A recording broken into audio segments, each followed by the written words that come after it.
La grata compañía de nuestro compañero ya, porque es un cotidiano de la casa, Roberto Coliviñarelli. Roberto, buen día, ¿cómo estás? Buen día, ¿cómo andan? Muy bien, muy bien. Bueno, hoy trajiste lo que habíamos pactado la semana pasada, que era tema Banco Municipal y El cálculo de el antigüedad. cálculo de antigüedad en el trabajo, exacto. Son temas que quedaron pendientes Claro. del programa anterior que vamos tirando. Sobre la marcha. Sí, ahí habíamos hablado o intercambiado opiniones en el tema de la conveniencia de un banco local, un banco municipal que existió en su momento, pero todo va de acuerdo a la realidad económica, la situación, los momentos sociales y políticos.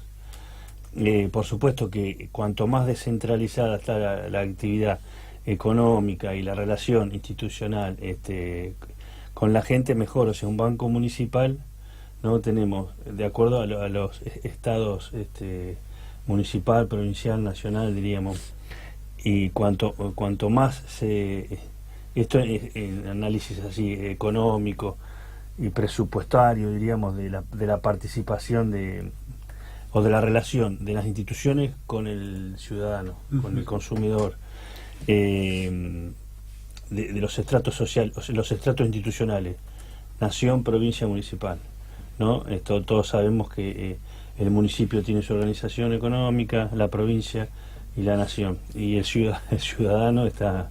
Vos fíjate que nosotros, por ejemplo, vamos de La Plata a Buenos Aires, estamos a 60 kilómetros y salimos del municipio, pasamos por provincia y llegamos a la nación. Claro. Bueno, entonces la organización institucional a través de los municipios, de los ministerios, de la provincia, de los bancos, cuanto más descentralizado hay una interacción del ciudadano, del consumidor con mejor. Por eso te decía, en su momento existió el Banco Municipal, que en cierta manera también atiende a la problemática local, diríamos. Hoy, por ejemplo, está el Banco Ciudad, ¿no? Con su participación, pero el grueso de los bancos municipales han desaparecido. Claro. Esto producto de políticas económicas. Las políticas económicas neoliberales que implementan o que no están de acuerdo de una gran injerencia del Estado en la economía, tratan de reducir el presupuesto, de reducir el gasto, diciendo, no, ¿por qué tanta injerencia del Estado en la economía? Dejen a la economía en libertad, dejen a la economía accionar. Pero, bueno, después el tema es que cuando la economía es manejada libremente, el mercado genera muchas externalidades, muchas injusticias, diríamos. ¿Por qué? Porque deja a mucha gente fuera. Entonces, el Banco Municipal de La Plata existió y tuvo su participación en un marco en la historia, en un marco de restricción económica, de ajuste. Lo absorbió el Banco Provincia y dejó de tener su rol y su participación de apoyo a los pequeños productores, a los comercios, y al ciudadano también, al ciudadano platense, ¿no? Eso habla de la importancia del Banco Municipal, ¿no? De ser, por ahí, llegar a lugares más particulares y no abarcar tanto. O sea, el Banco Nacional abarca a nivel nacional, el Banco Provincial, provincia, claro, y el municipal, municipio, y puede hacer hincapié tal vez en los casos más particulares y pueda atenderse bien la problemática puntual del platense, claro, con la sociedad del platense. A grandes rasgos, ¿no? La gran diferencia, ¿no?, entre un banco municipal y un banco nacional, es más que nada el tema regional solamente, ¿o tiene algún otro tipo de...? Y vos fijate, el banco de los platenses, entonces vos tenés un comercio, vas al banco, o sea, después tenés opción el Banco Provincia, el Banco Nación, entre los bancos estatales, y después tenés todos los bancos privados. Claro. Bien, entonces, pero con las restricciones o las las ofertas de cada banco, diríamos. Los bancos estatales tienen por ahí ofertas o por ahí servicios más amplios que los privados. Y esto también va un poco, diríamos, de convergencia o puja, diríamos, entre lo público y privado. O sea, porque el banco municipal desapareció, el banco privado desapareció, banco municipal público desapareció y aparecieron bancos privados. O sea, entonces ahí está el tema de los negocios y la participación de lo público y lo privado.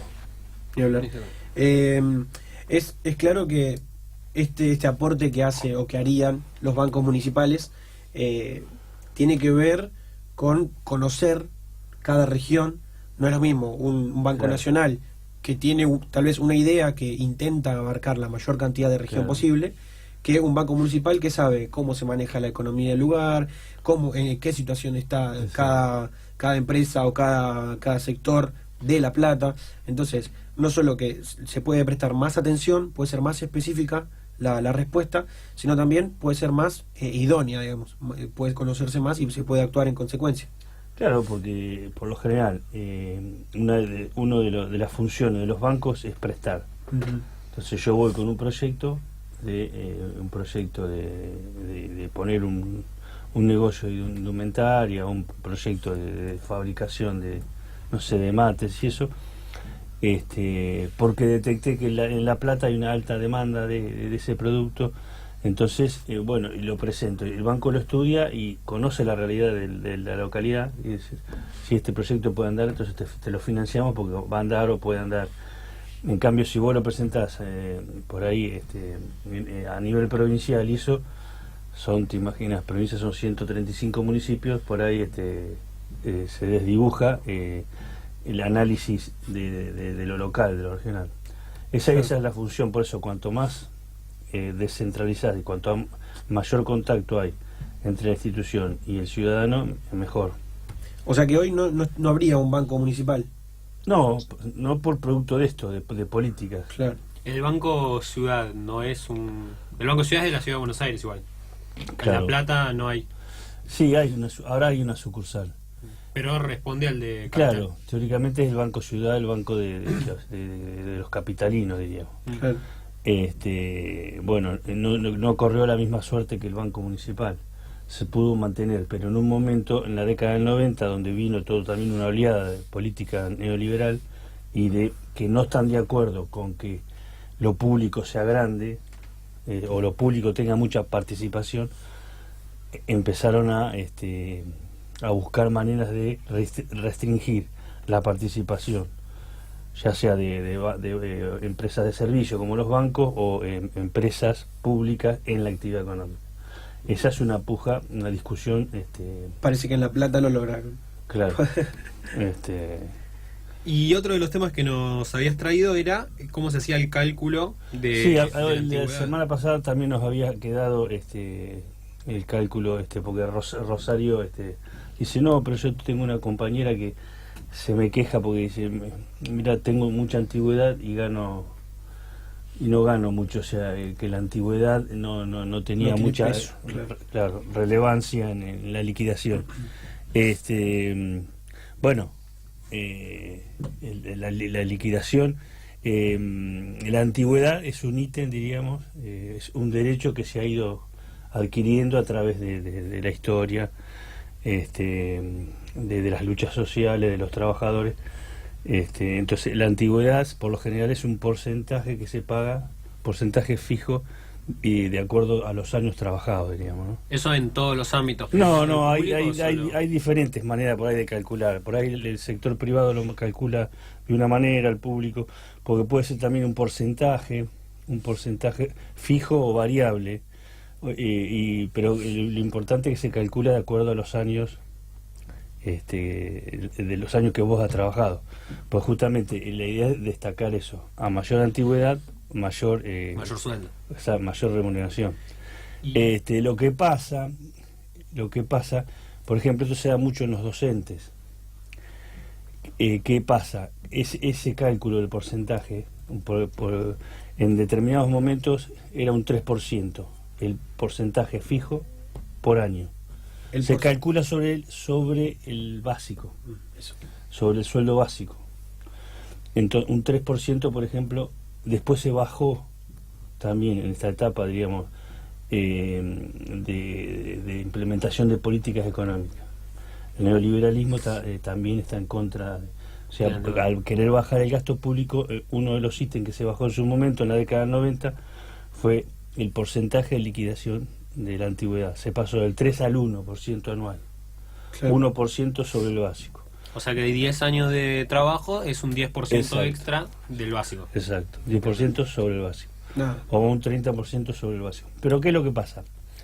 Como el sueldo, en la liquidación, tenés el básico, tenés plus, tenés presentismo, bonificaciones, se han ido incorporando ítem al sueldo. Y los aumentos, muchas veces también, por eso está la discusión de los sindicatos con el empleador, no te aumentan el básico. El básico como que se mantiene, te aumentan la bonificación, te aumentan un plus, de manera tal de que todo lo que va sobre el básico es bajo. Claro.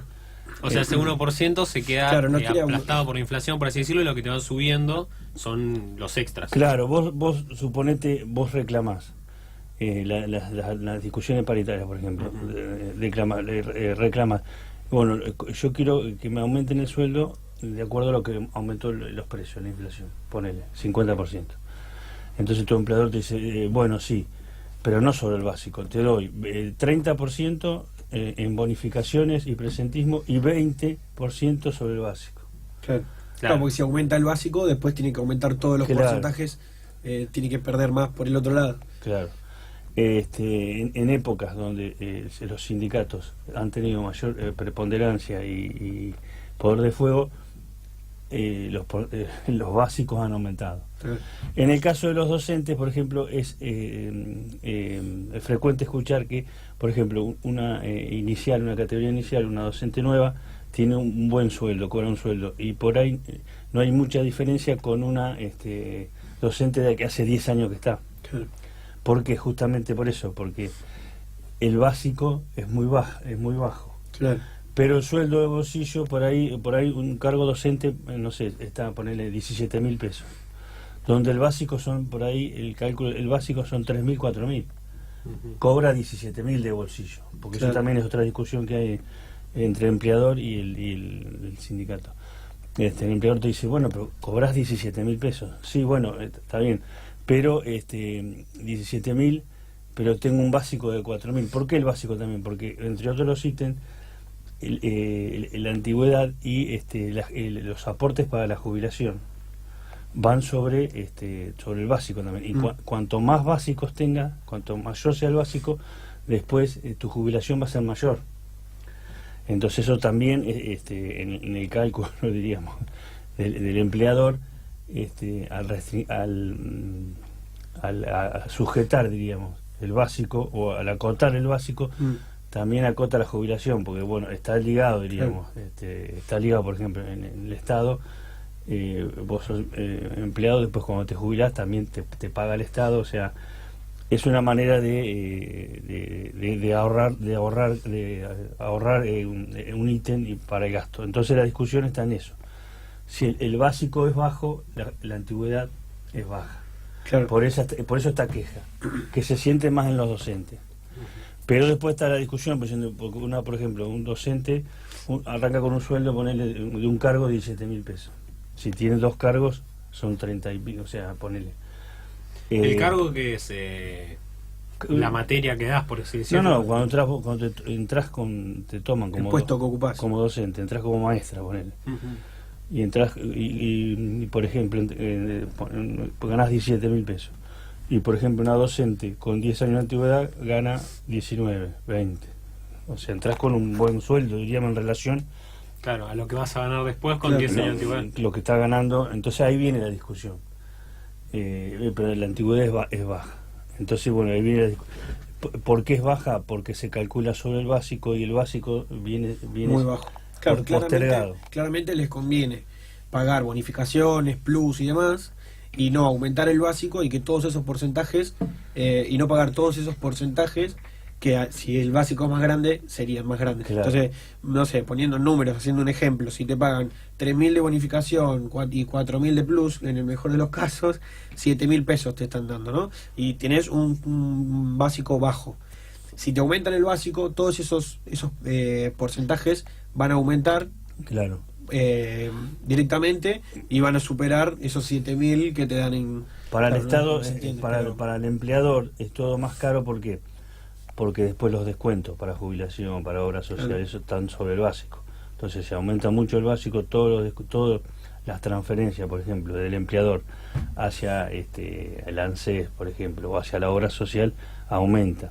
Entonces toda la carga, la masa salarial al empleador le aumenta. En cambio, si lo canaliza por remuneraciones, por bonificaciones y eso, ¿qué es lo que le dice el empleador? Vos que de bolsillo, vos que querés ganar lo de bolsillo. Bueno, lo de bolsillo vas a ganar más si te lo doy con una bonificación y no sobre el básico. Bueno, ahí viene la...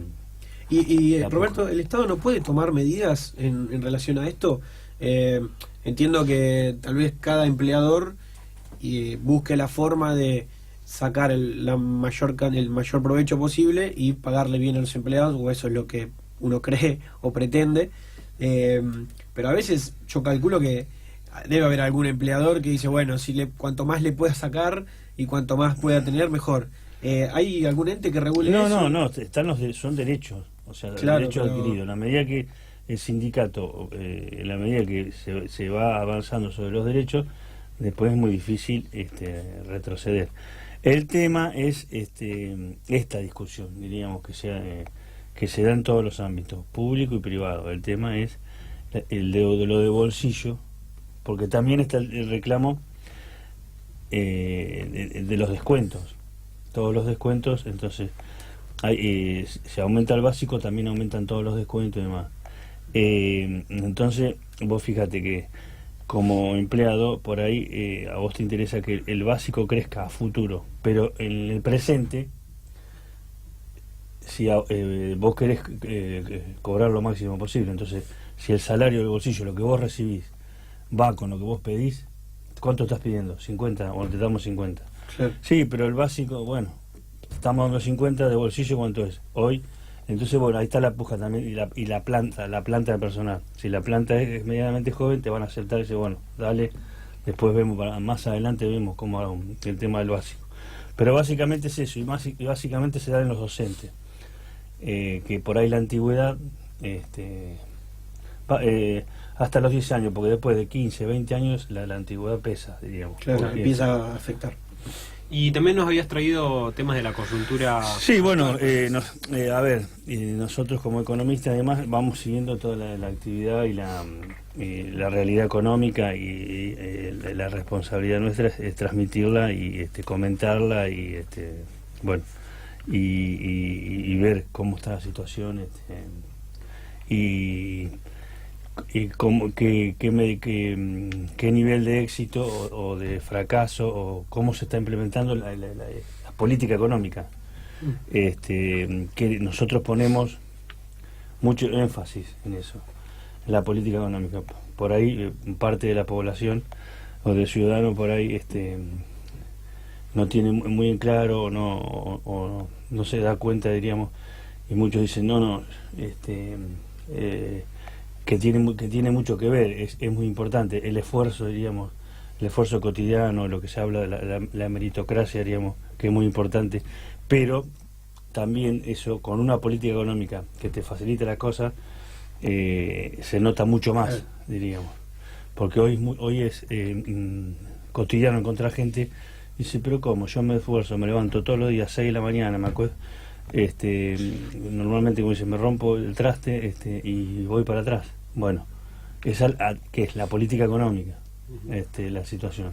Entonces, bueno, hoy vemos que la política económica, en todo ítem que analices, rubro que analices, hay resultados negativos, cuestiones, todo para atrás, salario para atrás, empleo para atrás, producto para atrás, ¿Por qué? Porque justamente hay una gran restricción, una gran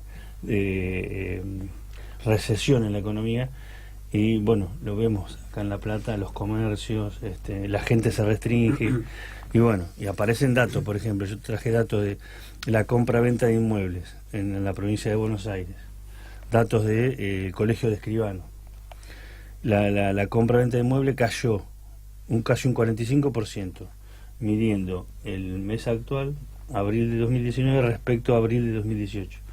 En economía se usan mucho las comparaciones mes a mes o año a año, claro, interanual, mensual, interanual, para ver cómo estás, por ejemplo, lo que hablábamos del salario, eso. El salario real, el salario está perdiendo en promedio, empleado público, privado, casi un 14, un 15% anual. ¿Qué quiere decir? Que el salario aumentó un 14, un 15% menos de que aumentaron los precios. La semana pasada hablábamos de los precios, los indicadores de la inflación, y bueno, y destacábamos esa situación de que el salario lo que había perdido respecto a la inflación. Entonces, compra-venta de inmueble, por ejemplo, cayó un 45%. Se vendieron en abril se hicieron operaciones en abril de 2019 por 6.424 en cantidad, ¿no? Con respecto a abril de 2019, respecto a abril de 2018, que habían sido 11.658 operaciones inmobiliarias. El doble. Compra-venta, sí, 45, el doble. Compra-venta de inmuebles, propiedades, por esos datos del registro de la propiedad. Bien. De acuerdo al Colegio Escribano. Y también, por ejemplo, datos de empleo, puestos de trabajo industriales. Hoy vemos cómo la actividad económica está cayendo, y esto se refleja en los puestos de trabajo. Desde noviembre del 2015, o el inicio del periodo de Macri, a la actualidad, abril de 2019, se perdieron 137.000 empleos. A un promedio de 15.000 empleos por mes. Es una cifra alarmante, diríamos, y que marca la realidad de todos los sectores industriales: automotores, muebles, maquinaria, equipo, productos textiles, construcción, alimentos.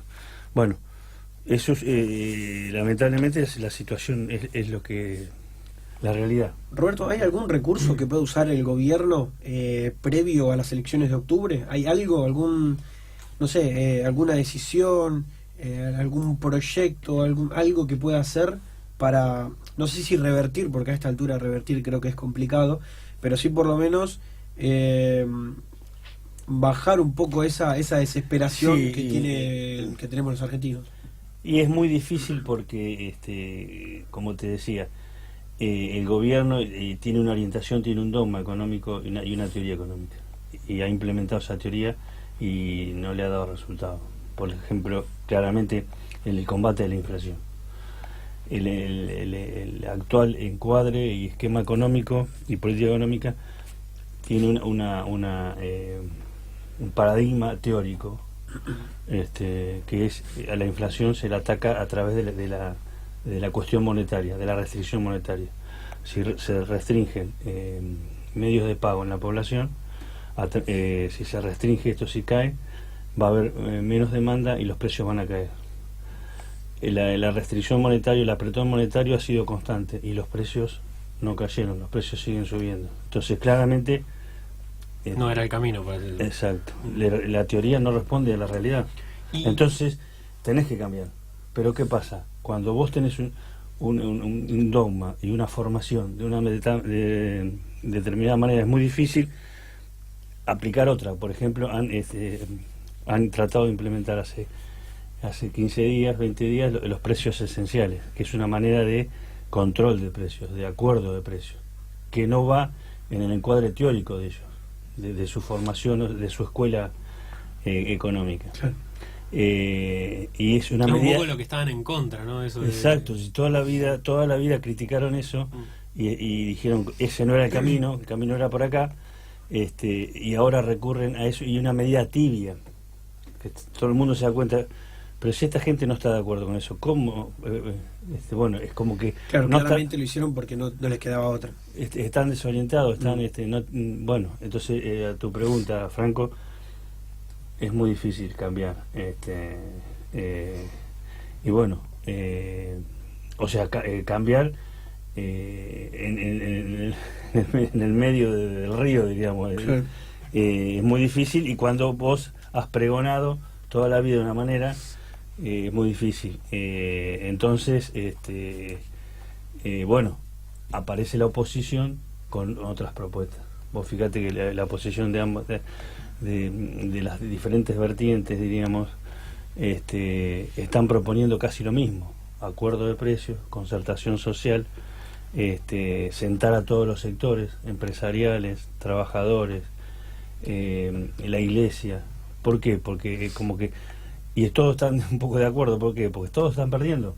Yo te daba datos de, por ejemplo, de lo que cayó la venta de vehículos, un 30%. Vos fíjate que el sector automotriz, por ejemplo, está capacitado para vender 1 millón de autos anuales. Y se calcula que este año van a vender 500.000, la mitad, el 50%. O sea que todo es en clave industrial, todo es en clave, que es importante para Argentina, porque lo diferencia con parte del resto de América. Nosotros producimos autos, no en un 100%, pero tenemos producción de todo tipo de autos. Claro. Vemos el Chevrolet, Ford, Toyota, Volkswagen, Fiat. Todas esas empresas están produciendo al 50%. Quiere decir que de 10 máquinas que tienen esa empresa están usando 5. Y las otras 5 están sin usar. Sí. ¿Por qué? Porque la demanda se cayó. ¿Y eso cómo repercute? Y tenían 100 empleados, tienen 50 por sector, suponte. Sí. Bueno, fíjate, maquinaria y equipo cayó un 26,8, productos textiles un 18, muebles un 27, y así todo en general fue cayendo. Roberto, te hago la última pregunta. Vos, como economista, ¿crees que hay algún representante, sin importar la ideología, algún economista a nivel nacional que vos digas, bueno, este tipo nos puede sacar adelante, o esta persona puede, hombre o mujer, ¿no? Uh-huh. Esta persona puede sacarnos adelante en el ámbito económico, digo? Sí, yo no adhiero, diríamos, a la relevancia de las personas, sino de las políticas. Lo importante son las políticas que se apliquen, más allá de quién la aplica. Bien. Porque si no caemos, endiosamos a las personas y después por ahí nos disgustamos. Entonces, las políticas, bueno, justamente esto es lo que te decía de la teoría económica y las políticas económicas. Toda la oposición hoy está implementando, entonces, desde los representantes económicos de la oposición están proponiendo otro esquema. Yo te diría, Lavagna, Kicillof, todos los economistas de los espacios económicos, los economistas de masa, más o menos coinciden. ¿Por qué? Porque tienen una formación y una teoría económicamente totalmente opuesta a la actual. Es fundamental y necesario que se aprenda de los errores. Exacto. Entonces, bueno, vos me decís nombres, yo te digo, no sé si nombres políticos. Hoy la oposición está proponiendo más o menos con matices, digamos, lo mismo. ¿Qué significa esto? Bueno, parar la caída. ¿Cómo se para la caída? Reactivando el mercado interno, porque el mercado interno está con indicadores negativos hace 1 año y medio, de la gran devaluación de abril del 2018 a hoy.